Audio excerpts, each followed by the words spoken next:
Hello friends, स्वागत है आपका मेरे यूट्यूब चैनल हिंदी कानूनी जानकारी में। आज हम बात करेंगे आईपीसी की धारा 182, 183, 184 और 185 के बारे में। यदि आप आईपीसी की पिछली धाराओं का अध्ययन करना चाहते हैं तो आप यहां पर क्लिक करेंगे। आई बटन पर क्लिक करने पर आपको पिछली धाराओं का वीडियो मिल जाएगा। हम बात करते हैं आईपीसी की धारा 182 के बारे में। ये क्या कहती है? ये कहती है इस आशय से मिथ्या इत्तला देना। मिथ्या इत्तला देना मतलब झूठी जानकारी देना या झूठी खबर देना कि लोक सेवक अपने विधि पूर्ण शक्ति का उपयोग दूसरे व्यक्ति को क्षति पहुंचाने के लिए करे। यानी कि आईपीसी की धारा 182 ये कहती है कि कोई लोक सेवक है, उसको कोई झूठी खबर दे दी किसी व्यक्ति ने, और वह झूठी खबर इस बात को जानते हुए दी कि वह खबर झूठी है, और उस खबर का परिणाम यह होने वाला है कि वह जो लोक सेवक है, वह जो पुलिस अधिकारी है या वह जो सरकारी कर्मचारी है, वह किसी दूसरे व्यक्ति को क्षतिकारित करेगा या उसको नुकसान पहुंचा देगा। इस आशय के साथ किसी लोक सेवक को झूठी खबर देना आईपीसी की धारा 182 के अंतर्गत आता है।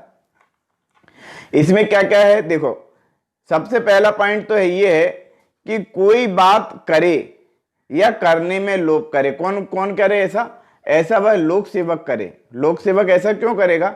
लोक सेवक ऐसा इसलिए करेगा कि उसको किसी व्यक्ति के द्वारा झूठी खबर दी गई है, और मिथ्या इत्तला देने के परिणाम स्वरूप उस पुलिस वाले ने या उस लोक सेवक ने क्या क्या काम करे हैं? उसने वो काम करे हैं कि कोई ऐसी बात करे या करने में लोभ करे। कौन? कोई भी लोक सेवक, पुलिस वाला, कोई भी।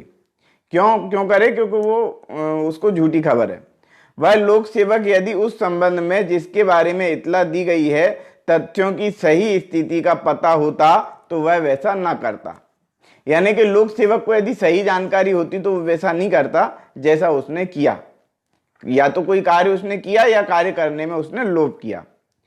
दूसरा पॉइंट है, ऐसे लोक सेवक का विधि पूर्ण शक्ति का उपयोग करे जिसके उपयोग के लिए वह व्यक्ति को क्षति या क्षोभ हो। यानी कि उस व्यक्ति को क्षति या क्षोभ कारित करने के लिए वह लोक सेवक जो है अपनी विधि पूर्ण शक्ति का उपयोग करेगा। तो हमने आईपीसी की धारा 182 के बारे में पढ़ा। यहां पर हम एक उदाहरण से भी इसको समझ लेते हैं। क्या? कि कोई पुलिस वाला है और पुलिस वाले को किसी व्यक्ति के द्वारा झूठी खबर दे दी गई। क्या झूठी खबर दे दी गई? कि साहब मुझे लूटा गया है, और जो है मैं जा रहा था और मुझे लूट लिया किन्हीं व्यक्तियों के द्वारा। उसने नाम नहीं बताया कि किन व्यक्तियों के द्वारा लूटा गया। पुलिस वाले आए, पुलिस वालों ने जांच की। जांच में जो आसपास का जो गांव था उस गांव में जाकर के और उन्होंने पूछा, तलाशी करी, और लोगों के घरों में घुस करके तलाशी भी की पुलिस वालों ने। और जो व्यक्ति था जिसने ये झूठी खबर दी थी कि मुझे लूटा गया है, उसका यही उद्देश्य था कि गांव में पुलिस जाए और गांव वालों को परेशान करे, उनकी जो है जांच वगैरह करने लग जाए। तो इस आशय से उसने जो है पुलिस को गलत सूचना दी, तो वह जो है आईपीसी की धारा 182 के अंतर्गत दोषी माना जाएगा। अब हम बात करते हैं आईपीसी की धारा 183 के बारे में।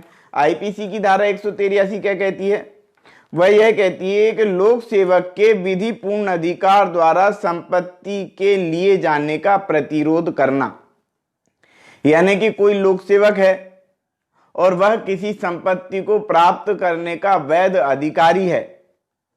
यानी कि मान लेते हैं कि किसी व्यक्ति ने बिजली का बिल जमा नहीं किया, तो बिजली विभाग के जो कर्मचारी थे वो चले गए और उसकी संपत्ति वहां से उठा लाए। क्यों?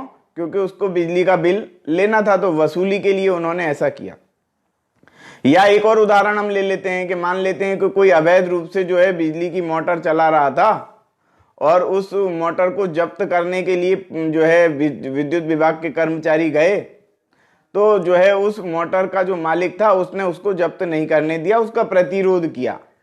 यदि कोई इस प्रकार की हरकत करता है, यानी कि किसी लोक सेवक को इसलिए रोकता है कि वह संपत्ति को प्राप्त ना कर सके जबकि वह संपत्ति प्राप्त करने का वैध अधिकारी है, तब ऐसे समय में आईपीसी की धारा 183 लागू होती है। क्या लिखा हुआ है? लोक सेवक के विधि पूर्ण प्राधिकार द्वारा संपत्ति के लिए जाने का प्रतिरोध करना। जो कोई किसी लोक सेवक के विधिपूर्ण अधिकार द्वारा किसी संपत्ति के ले लिए जाने का प्रतिरोध यह जानते हुए या यह विश्वास करने का कारण रखते हुए कि वह लोक सेवक है, मतलब वो जानता है कि यह लोक सेवक है और ये संपत्ति लेने के लिए ही आया है, तो यदि वो प्रतिरोध करता है तो वह व्यक्ति जो प्रतिरोध कर रहा है लोक सेवक का, वह दोनों में से किसी भी भांति के कारावास से जिसकी अवधि 6 माह तक की हो सकेगी दंडित किया जाएगा, या जुर्माने से जो 1000 रुपए तक का हो सकेगा उससे दंडित किया जाएगा। तो ये कहती है आईपीसी की धारा 183। अब हम पढ़ लेते हैं आईपीसी की धारा 184 के बारे में। ये क्या कहती है? ये कहती है लोक सेवक के प्राधिकार द्वारा विक्रय के लिए प्रस्थापित की गई संपत्ति के विक्रय में बाधा पहुंचाना।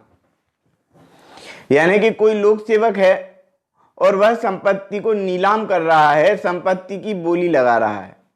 अब वो संपत्ति की बोली लगाने में यानी कि संपत्ति को विक्रय करने में कोई व्यक्ति ऐसा है जो उसको बाधा पहुंचा रहा है। अब बाधा पहुंचाने का ये मतलब नहीं है कि उसका जो है लोक सेवक का मुंह पकड़ लिया या उसको कुछ, मतलब कुल मिला के यदि साधारण शब्दों में उसने जो है अभद्र व्यवहार भी यदि किया है उस लोक सेवक के साथ बोली लगाते समय, तो यह माना जाएगा कि वह आईपीसी की धारा 184 के अंतर्गत दंडनीय अपराध करता है। क्या? लोक सेवक के प्राधिकार द्वारा विक्रय के लिए प्रस्थापित की गई संपत्ति के विक्रय में बाधा पहुंचाना। जो कोई किसी संपत्ति के विक्रय में जो ऐसे लोक सेवक के नाते किसी लोक सेवक के विधिपूर्ण प्राधिकार के द्वारा विक्रय के लिए प्रस्थापित की गई हो, सआशय बाधा डालेगा, वह दोनों में से किसी भी भांति के कारावास से जिसकी अवधि 1 माह हो सकेगी या जुर्माने से जो 500 रुपए तक का हो सकेगा दंडित किया जाएगा। ये कहती है आईपीसी की धारा 184। अब हम बात करते हैं आईपीसी की धारा 185 के बारे में। आईपीसी की धारा 185 क्या कहती है? ये कहती है लोक सेवक के प्राधिकार द्वारा विक्रय के लिए प्रस्थापित की गई संपत्ति का अवैध क्रय करना या बोली लगाना। आईपीसी की धारा 184 में हमने पढ़ा कि विक्रय में बाधा पहुंचाना, और आईपीसी की धारा 185 में हम पढ़ रहे हैं कि विक्रय में अवैध बोली लगाना या अवैध रूप से उसको क्रय करना। ठीक है ना, मतलब कि उसको क्रय करने का जो है अधिकार ही नहीं है उस व्यक्ति को, और वह व्यक्ति बोली लगा रहा है, मतलब वह निर्योग्य है, यानी कि योग्यता धारण नहीं करता है बोली लगाने के लिए, और फिर भी वह बोली लगा रहा है या उसको क्रय कर रहा है, तो ये कहा जाएगा कि वो अवैध रूप से क्रय कर रहा है या अवैध बोली लगा रहा है।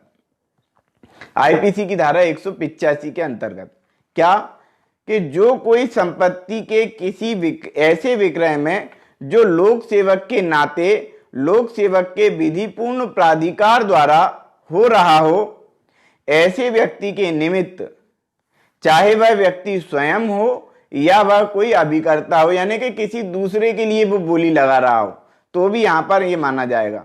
किसी संपत्ति के लिए बोली लगाएगा जिसके बारे में वह यह जानता है कि वह ऐसा विक्रय करने के लिए संपत्ति के क्रय करने के बारे में किसी विधिक असमर्थता के अधीन है, यानी कि उसको विधिक असमर्थता है, कानूनी रूप से उसको बोली लगाने का अधिकार नहीं है या उस संपत्ति को क्रय करने का अधिकार नहीं है। ठीक है ना, या ऐसी संपत्ति के का यह आशय रखते हुए बोली लगाएगा या बोली लगाने के लिए, मतलब बोली लगाने के लिए जिन बाध्यताओं के अधीन वह अपने आप को डालता है उन्हें वह पूरा नहीं कर सकता है। यानी कि वो बोली तो लगा रहा है पर वो यह जानता है कि अपन बोली लगा रहे हैं और लाख रुपए, 2 लाख, 5 लाख रुपए लगा दी, जबकि वह यह जानता है कि 5 लाख रुपए वह खर्च नहीं कर सकता, और 5 लाख रुपए के अधीन यदि वो बोली लगाता है तो वो कुल मिला के अवैध रूप से उसका क्रय करता है। यदि कोई व्यक्ति इस प्रकार से किसी संपत्ति को अवैध रूप से क्रय करता है, यानी कि या तो वो उस संपत्ति को खरीदने में सक्षम नहीं है या वो कानूनी रूप से असमर्थ है उस संपत्ति को क्रय करने में, तो ऐसे समय में जो है वह दोनों में से किसी भी भांति के कारावास से जिसकी अवधि 1 माह तक की हो सकेगी या जुर्माने से जो 500 रुपए तक का हो सकेगा दंडित किया जाएगा। तो हमने आज की वीडियो में पढ़ा आईपीसी की धारा 182, 183, 184 और 185 के बारे में। यदि आप पूरी की पूरी आईपीसी का अध्ययन करना चाहते हैं तो आप यहां पर क्लिक करेंगे। आई बटन पर क्लिक करने पर आपको पूरा के पूरे आईपीसी यहां पर उपलब्ध है। तो आज की वीडियो में इतना ही। वीडियो यदि आपको पसंद आया हो तो वीडियो को लाइक करें, शेयर करें, कमेंट्स करें और यदि आपने हमारे चैनल को अभी तक सब्सक्राइब नहीं किया है तो चैनल को सब्सक्राइब कर लें, बेल आइकॉन प्रेस कर दें ताकि अगली वीडियो का नोटिफिकेशन भी आपको तुरंत मिल सके।